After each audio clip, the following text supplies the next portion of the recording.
नमस्कार, आप देख रहे हैं बहस बिहार की और आपके साथ मैं हूं विवेक। कैबिनेट विस्तार से मिशन 40 को मिलेगी रफ्तार। सबसे बड़ी बात यह है कि कैबिनेट विस्तार से क्यों इसे जोड़ा जा रहा है। जरूरी यह है इसे समझा जाए। समझने के लिए आपको थोड़ा दिमाग पर जोर देना पड़ेगा, खासकर इस बात को लेकर के कि क्या इस पूरे विस्तार में उन बातों का ख्याल रखा गया है, खासकर सोशल इंजीनियरिंग का ख्याल रखा गया है, किन किन जातियों को शामिल किया गया है, कुछ पुराने तो कुछ नए चेहरों को इसमें लगाया गया। हालांकि यहाँ कुछ तस्वीरें कम हैं, कम इसलिए हैं कि यहाँ पर जगह कम है। उन सभी तस्वीरों को अगर शामिल कर लें तो ये बोर्ड पूरी तरह से भर जाएगी। लेकिन जरूरी है कि आज चर्चा की जाए। तस्वीरें बस एक प्रतीक के तौर पर हैं कि आज इन चेहरों ने शपथ ले ली, ये मंत्री बन गए। लेकिन जब यही लोग लोकसभा चुनाव में प्रचार के लिए जाएंगे, जब इन्हें स्टार प्रचारक की भूमिका दी जाएगी, तो वजन थोड़ा बढ़ेगा कि भाई मंत्री जी आए हैं और मंत्री जी स्टेज पर चढ़कर कुछ कह रहे हैं, मंच से कह रहे हैं। तो इन बातों का ख्याल रखा गया। तो पहली बात यह हुई कि सभी जातियों से मिलाकर एक मैसेज देने की कोशिश, और कल 3 बजे का वक्त होगा जब कोशिश की जाएगी। कोशिश नहीं बल्कि ये फाइनल ही हो जाएगा, क्योंकि कल तारीखों का ऐलान हो जाएगा। और तारीखों का जब ऐलान हो जाएगा तो उससे एक चीज तो है कि उससे ठीक पहले ये दिखाने की कोशिश है कि जो एनडीए है वो इंटैक्ट है और बड़ी ही मजबूती के साथ वो सरकार में शामिल है, और पूरी तरह से जो जो विभाग खाली थे वहां उन्हें मंत्रियों को लगा दिया गया। यानी काम की जो रफ्तार है वो अब स्पीड में होगी। डिबेट शुरू करते हैं। डॉक्टर चंदन यादव प्रदेश सचिव हैं जेडीयू के। असित नाथ तिवारी जी प्रवक्ता कांग्रेस से हमारे साथ है, बहुत स्वागत है असित भाई। कुंतल कृष्ण जी आने वाले हैं, बीजेपी के प्रवक्ता हैं। उमेश सिंह राज्य समिति सदस्य सीपीआई-एमएल के हैं।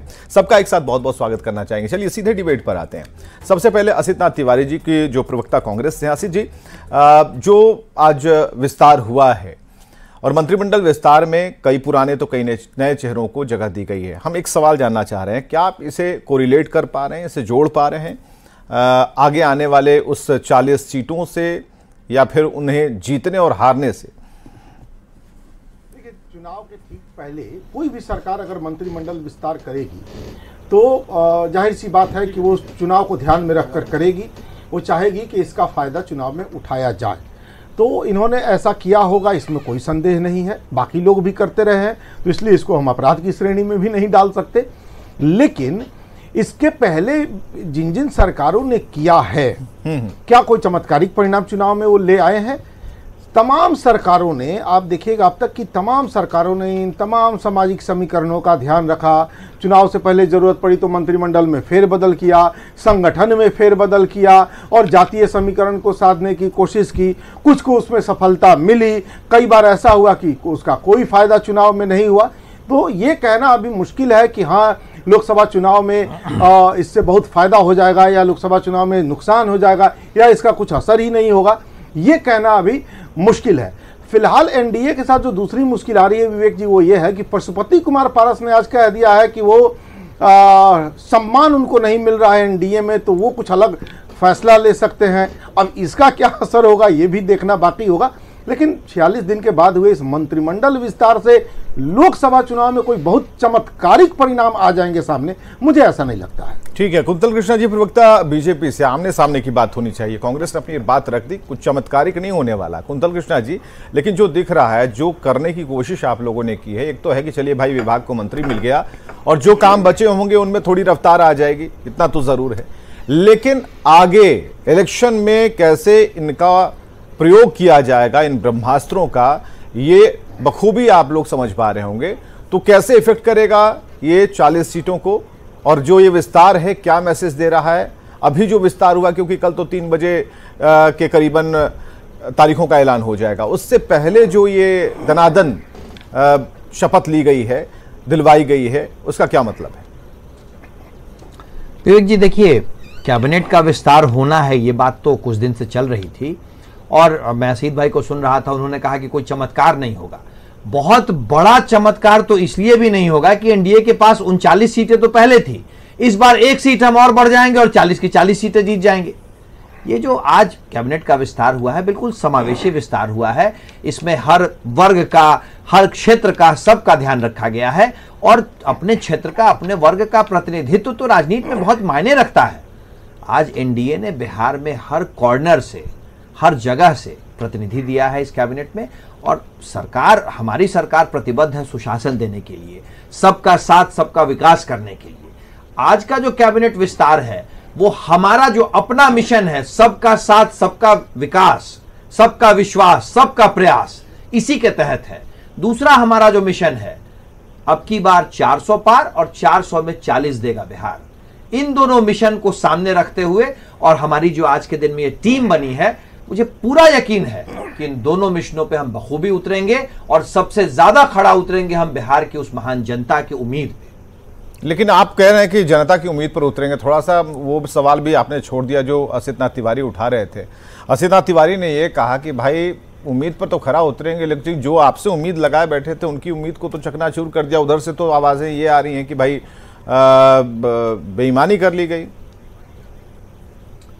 विवेक जी, एनडीए राजनीतिक गठबंधन नहीं है, एनडीए परिवार है, गिरोह है। एनडीए परिवार है और परिवार में सबकी सहमति से चीज होती है। आज एनडीए में आज जो ये भारतीय जनता पार्टी के कैबिनेट का विस्तार नहीं है, ये तो एनडीए की कैबिनेट का विस्तार है और सबकी सहमति है, पशुपति कुमार पारस जी सबकी सहमति है, सबकी, पशुपति पारस जी की, चिराग जी की, मांझी जी की, सबकी सहमति है। सब लोग बड़े आराम से थे, बड़े प्यार से थे। विस्तार हुए कुछ समय गुजर गया है, सबके चेहरे पे मुस्कान ही आपको दिख रही है। जहां तक रही बात, एक चेहरा उदास है, सवाल उसी के बारे में। एक चेहरा उदास की बात करें वो नहीं, एक चेहरा उदास क्यों है? कौन सा चेहरा उदास है? कोई चेहरा उदास नहीं है, कोई भी चेहरा उदास नहीं है। बयान दे रहा हर चेहरा खुश है। उदास है तो सिर्फ इंडिया अलायंस, लालू प्रसाद यादव का चेहरा, उनके सहयोगी कांग्रेस का चेहरा। पशुपति जी ने मीडिया में बयान दिया है, हम तो कह नहीं रहे हैं। हमारा कुनबा, हमारा पूरा एनडीए परिवार, हम खुश हैं। हमें पता है कि हमारा जो मिशन है, अब की बार 400 पार और 400 में 40 देगा बिहार, हम उस मिशन के और एक कदम करीब पहुंच गए। ये कांग्रेस वाले तो कह रहे हैं कि अब की बार पशुपति जी के लिए आपने पूरा पार कर दिया है। भाई, कांग्रेस से अगर पशुपति जी की बात हो रही हो, नहीं, कांग्रेस से नहीं हो रही है, वो तो कांग्रेस वाले पूछ रहे हैं तो बात अलग है। उम्मीदों पर उम्मीद क्या होती है? उम्मीद तो लगा कर बैठे हैं ना, तो आप लोगों ने तो उम्मीद को एकदम चकनाचूर कर दिया। चाहिए परिवार के मुखिया से उम्मीद बिल्कुल रखनी चाहिए। भारतीय जनता पार्टी आज के दिन में लोकसभा के मद्देनजर एनडीए परिवार की मुखिया है और हमारे किसी भी परिवार के सदस्य को अगर हमसे कोई उम्मीद है तो ठीक बात है, हम उनकी उम्मीद को देखेंगे, जो जायज उम्मीद होगी उसे पूरी भी करेंगे। चलिए, इस पर 30 सेकंड का वक्त है। असित नाथ तिवारी जी कुछ कहेंगे इस पर? नहीं, देखिए, तो कांग्रेस का तो कोई आरोप है नहीं, ये बार बार कर रहे हैं कांग्रेस वाले को। भाई, आपके वाले ने कहा है, पशुपति कुमार पारस जी ने कहा है कि सम्मान नहीं मिला, हमने बात की है और सम्मान नहीं मिलेगा तो हम अलग रास्ता देखेंगे, मैं दलित हूं इसलिए मुझे सम्मान नहीं दिया जाए। कांग्रेस ने तो कहा नहीं, कह रहे हैं आपके वाले। आप बार बार कांग्रेस अपने वाले की बात कीजिए ना। आपके वाले ने कहा कि वो दलित है इसलिए आप उनको अपमानित कर रहे हैं, सम्मान उनको नहीं दे रहे हैं। ये पशुपति जी आपके वाले हैं, कांग्रेस वाले नहीं है, उस पर बोलिए। विवेक जी, हमारे घर की क्या स्थिति है हमें बेहतर पता है। सार्वजनिक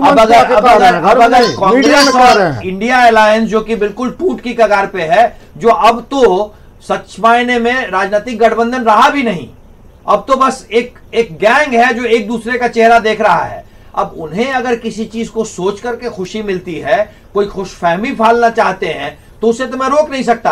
ठीक है, उमेश सिंह राज्य समिति सदस्य सीपीआईएमएल से हमारे साथ जुड़े हुए हैं। उमेश सिंह जी तड़ीपार गिरोह का सदस्य नहीं है। ठीक है, उमेश सिंह जी, कैबिनेट विस्तार से मिशन 40 को रफ्तार मिलेगी, क्या लगता है, कैसे देख रहे हैं और आप क्या समझ रहे हैं इससे कि ये जो अभी बड़ी संख्या में एक कैबिनेट दिखेगा, यहां मंत्रिमंडल दिखेगा, उसका कोई इंपैक्ट पड़ने वाला है क्या? देखिए, इसका कोई इंपैक्ट नहीं पड़ने वाला है।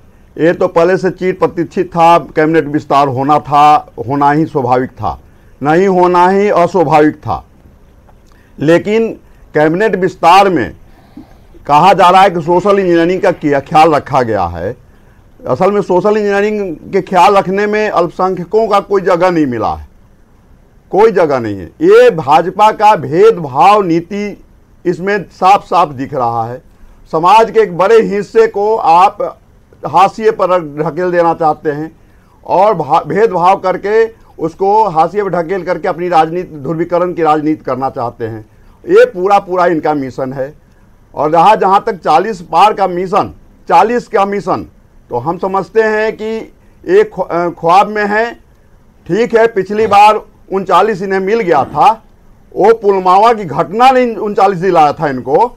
इस बार इनका स्थिति आने वाले समय में बहुत ही बुरा होने जा रहा है। देश के पैमाने पर 200 पार नहीं करने जा रहे हैं, और बिहार में 30 पहुंच जाएं या 25 पहुंच जाएं तो बहुत बड़ी बात है। ठीक है, बहुत बड़ी बात हो। हाँ ठीक है कुंतल कृष्णा जी, इन्हें नहीं लग रहा, हालांकि ओपिनियन पोल का रिजल्ट तो हमने आपको दिखाया ही, कैसे सर्वे किया, क्या किया और क्या रिजल्ट आया वो हमने आपको दिखा दिया। ओपिनियन पोल की बात हम कर रहे हैं। यहाँ पर कुंतल कृष्णा का रिएक्शन लेना चाहेंगे कि भाई आपके किसी भी काम को लेकर के या फिर किसी भी विस्तार को लेकर के ये भरोसा नहीं है कि इसका कोई इंपैक्ट पड़ने वाला है। फिलहाल ये लोग निश्चिंत है, विपक्ष निश्चिंत है। विवेक जी, अभी उमेश सिंह जी कह रहे थे कि माइनॉरिटीज़ का ख्याल नहीं रखा गया है। शायद वो भूल गए कि आज की कैबिनेट में ही हमारे साथ भाई जमा खान ने शपथ ली है पद और गोपनीयता की, जो माइनॉरिटी से आते हैं। एनडीए सबको साथ लेके चलने का नाम है। और मैं फिर कह रहा हूं, आपके पोल ओपिनियन से भी मैं इत्तेफाक नहीं रखता हूं, क्योंकि 40 की 40 सीटें बिहार में एनडीए जीत रही है, 40 की 40। और इस बार यह जीत होने जा रही है माननीय नरेंद्र मोदी जी के राष्ट्र निर्माण के संकल्प की। इस बार हमारे पास मुद्दा है राष्ट्र निर्माण, और इस राष्ट्र निर्माण में बिहार अपनी भागीदारी निभाएगा 40 की 40 सीटों के साथ। शाइनिंग इंडिया का जो रिजल्ट हुआ था वही रिजल्ट होने जा रहा है। भाई आप खुशफहमी में रहे, हमें कोई दिक्कत नहीं है, वही होने जा रहा है। शाइनिंग इंडिया वाली रिजल्ट होने जा रहा है।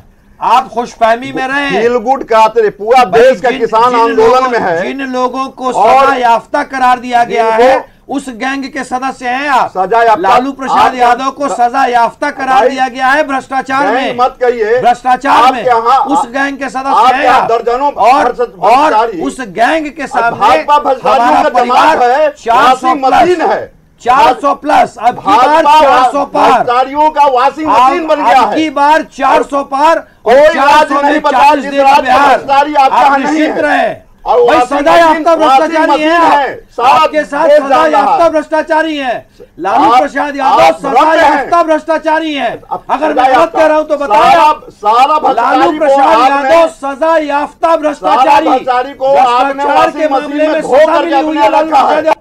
आप कहां चला गया तो नेता है, आप कहां चला गया तो उमेश सिंह जी, अगर मैं गलत कह रहा हूं तो आप बताएं। सिर्फ लालू प्रसाद यादव को भाजपा का काम है राजनीति में थेथराई करना। लालू प्रसाद यादव को राजनीति में थेथराई करता है भ्रष्टाचार के मामले में। ठीक है, ये आप बराबर रिपीट करते रहेंगे, उनका जवाब भी वही आएगा। डॉक्टर चंदन यादव प्रदेश सचिव जेडीयू से हमारे साथ हैं। डॉक्टर चंदन यादव, जो स्थिति है उसके मुताबिक आज तो भाई पूरा हुआ, अब ऐसा लग रहा है कि नहीं विकास कार्यों को रफ्तार मिल जाएगी, लेकिन जो इसका इंपैक्ट है उसे समझने के लिए आज हम बैठे हैं और चर्चा कर रहे हैं। और व्यक्तिगत आरोप प्रत्यारोप से दूर हम चाहते हैं कि एक अच्छा ठंडे माहौल में इस पर बातचीत हो।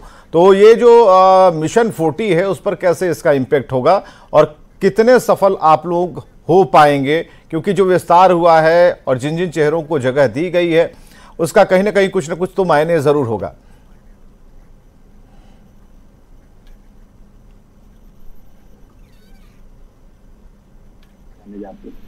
और देश में प्रधानमंत्री मोदी जी के नेतृत्व में चारों तरफ अमन चैन का एक वातावरण बना है।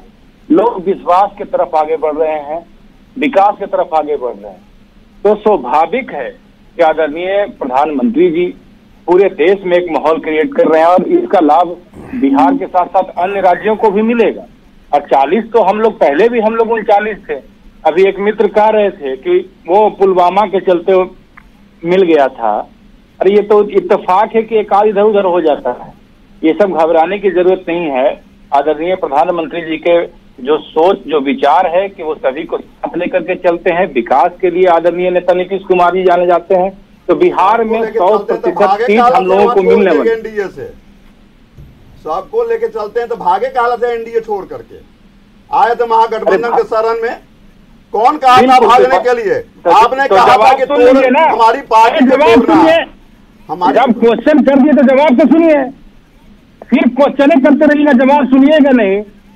जब अरे गए थे आप लोग को संभालने के लिए, गए थे आप लोग को समझाने के लिए। अरे सुनिए पहले, समझाने के लिए गए थे। आपने कहा आपके नेता कहे कि हमारी पार्टी को तोड़ना चाहते थे, भाजपा वाले हमारी पार्टी को तोड़ना चाहते थे। अब भाजपा एक ऐसी पार्टी है जो तमाम एलायंस को तोड़ा है, लोजपा को तोड़ा। उमेश जी जरा सुनिए उमेश जी हमारे आपके पास होता है, जोर से बोलने से असत्य सत्य नहीं हो जाता है। पूरे देश की सारा राज्य जानता है कि क्या सत्य है क्या असत्य है। महत्वाकांक्षा है, महत्वाकांक्षी होना बहुत अच्छी बात है। अति महत्वाकांक्षी लोगों के साथ कभी गठबंधन नहीं संभव हो सकता है। इसलिए सारी चीजों को समझ लीजिए। जब अपने स्वार्थों में नहीं जीता है, लेफ्ट हमेशा विश्वसनीय संगठन होता है, अब विश्वास के साथ रहता है, कहीं भी अडिग रहता है। पूरे देश आपके तरह रोज पलटने वाली बात नहीं करता। पूरे राज्य जानता है कि पलटू नाम से कौन जाना जाता है। आप पलटने वाले लोग बहुत विद्वान और बहुत ज्ञानी व्यक्ति हैं, तो आपके नेतृत्व में पूरे देश में चुनाव हुआ था क्या? कहने लगेंगे आप नेतृत्व कर रहे थे क्या? किसके नाम है? पार्टी का एक नेता नेतृत्व कर रहा था क्या? आपके नेता या कोई नेता नेतृत्व कर रहा था क्या? हमारे नेता के चेहरे पर पूरे विश्वास पर पूरे देश के नेताओं ने विश्वास जताया। महत्वाकांक्षी इसलिए मान लिया कि हमको भाजपा की सरकार को गिराना था, इसलिए आपको हमने वापस ले लिया। हमारा मकसद साफ आप क्या ले लीजिएगा? आपको तो हम लोग कर रहे थे और पूरे देश के पार्टियों को एकजुट हम कर रहे हैं।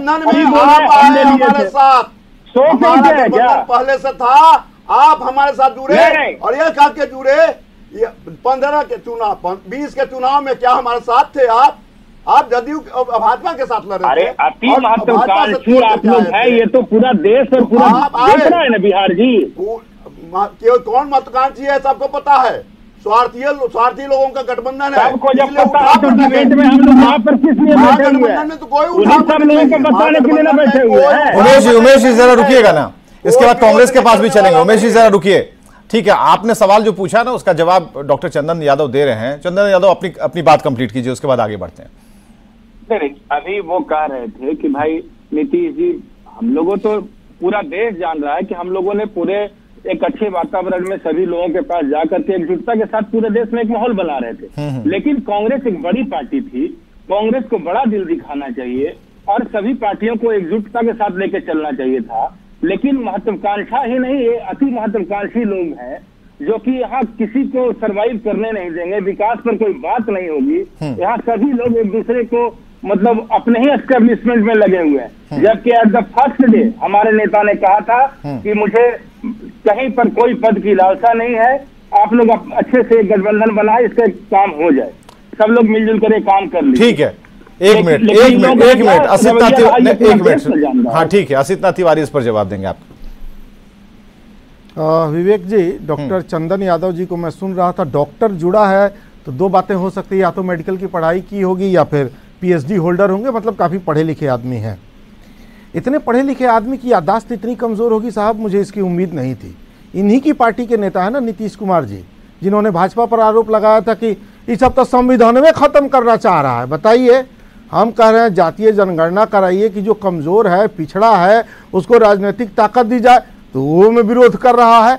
आई सब एकदम संविधान खत्म कर देना चाहता है। उन्हीं का बयान था ना विवेक जी, आपको याद होगा, उन्हीं का बयान था ना कि बताइए पार्टियां तोड़ने में लग गया है सब, अच्छा काम नहीं करेगा, हमारी पार्टियां तोड़ने में लग गया सब। इन्हीं के पार्टी के मुख्य प्रवक्ता ने सर्टिफिकेट लेके बैठे थे सम्राट चौधरी का और बोले थे कि ये फर्जी सर्टिफिकेट है। इतनी याददाश्त कमजोर नहीं होनी चाहिए साहब। हिंदुस्तान में नीतीश कुमार जैसा बड़ा मौका परस्त राजनेता इससे पहले कभी पैदा नहीं हुआ है, और आप कह रहे हैं दूसरों को कि आप महत्वाकांक्षी हैं। नीतीश कुमार से बड़ा महत्वाकांक्षी नेता हिंदुस्तान में पैदा हुआ हो, इतना बड़ा मौका परस्त राजनेता पैदा हुआ हो तो बता दीजिए, क्या ये सारे बयान नीतीश कुमार के नहीं है जो मैं अभी बता रहा हूं? आप दूसरों को कैसे महत्वाकांक्षी बता सकते हैं? जरा अपना चेहरा अपने आईने में देख लेते हुजूर, पता चल जाता कि आपका अपना चेहरा कैसा है। नीतीश कुमार जी की पार्टी का कोई नेता किसी पर आरोप लगाए तो मुझे हंसी आती है। ये कह रहे हैं ना पलटू चाचा, देखिए शब्द मैं इस्तेमाल करना नहीं चाहता, लेकिन सच्चाई तो यह है कि बिहार के गांव गांव का बच्चा उनको इसी नाम से आज बुला रहा है क्यों बुला रहा है? ऐसी छवि नीतीश कुमार की क्यों हो गई? क्यों नीतीश कुमार आज के दौर में सबसे अविश्वसनीय राजनेता हो गए, जिन पर उनके गठबंधन का कोई साथी विश्वास नहीं करता? अंदर अंदर सब चर्चा करते रहते कि पता नहीं कब पलट जाए। तो साहब, डॉक्टर साहब, आप इतने पढ़े लिखे आदमी हैं, टीवी पर जब आप बोलते हैं ना, दर्शक आपका आकलन करता है। आप ये मत समझिए कि आप जो कह देते हैं वो ब्रह्म सत्य है और दर्शक सिर झुका के स्वीकार कर लेता है। वो आपका आकलन भी करता है और वहां स्क्रीन हो जाएगा क्या?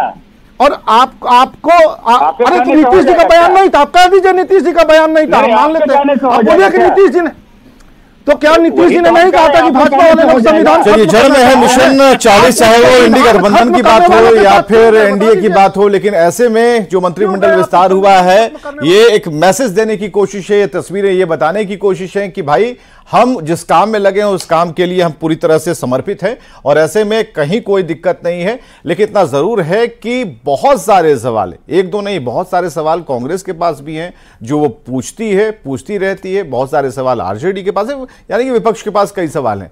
ऐसे में जो ये विस्तार हुआ है उसका क्या ये इंपैक्ट पड़ेगा, तो अभी तक विपक्ष का कहना है कि कुछ नहीं पड़ने वाला, लेकिन बीजेपी और उनके सहयोगी दल ये कहते हैं कि इसका इंपैक्ट तो ऐसा होगा कि देखने लायक होगा।